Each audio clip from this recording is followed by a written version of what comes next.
यंदाच्या लोकसभा निवडणुकीसाठी भाजपने अब की बार 400 पार अशी घोषणा दिली आहे। भाजपला हे माहीत आहे की दक्षिण भारताच्या मदतीशिवाय भाजपच्या नेतृत्वाखालील एनडीएला 400 जागा जिंकणं अशक्य आहे। त्यामुळे पंतप्रधान नरेंद्र मोदी यांनी मिशन दक्षिण सुरू केले।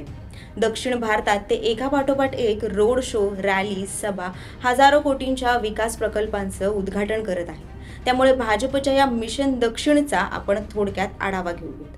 गेल्या 10 दिवसात पंतप्रधान नरेंद्र मोदींनी दक्षिणेकडील तामिळनाडू, केरळ, कर्नाटक, आंध्र प्रदेश आणि तेलंगणा या 5ही राज्यांना अनेक वेळी भेटी दिल्या आहेत। सोमवारी 18 मार्चला कर्नाटकातील शिवमोगा येथे जाण्यापूर्वी त्यांनी तेलंगणातील जगतियाल येथे जाहीर सभेत बीआरएसवर टीकाही केली होती।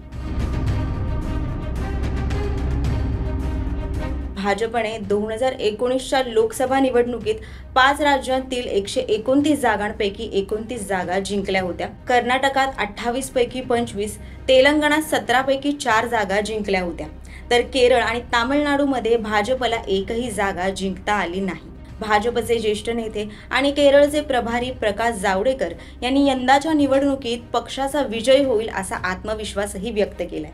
दक्षिण भारतात भाजपा सर्वात मोठा पक्ष म्हणून उदयास येईल असंही त्यांनी सांगितले। दक्षिण भारतात भाषेचा अडथळा दूर करण्यासाठी पंतप्रधानांच्या भाषणांचे स्थानिक भाषेसह दक्षिणेकडील इतर भाषांमध्येही भाषांतर करण्यात येत आहे। यासाठी भाजपा मशीन लर्निंग सारख्या तंत्रज्ञानाचा वापर करत आहे। 16 मार्चला आचारसंहिता लागू होण्याआधी मोदींनी राज्यात अनेक विकास प्रकल्पांचं उद्घाटन केलं। विशेष म्हणजे इतर राज्यातील भेटी दरम्यानही व्हर्च्युअल माध्यमातून त्यांनी दक्षिण भारतातील प्रकल्पांचं उद्घाटन केलं।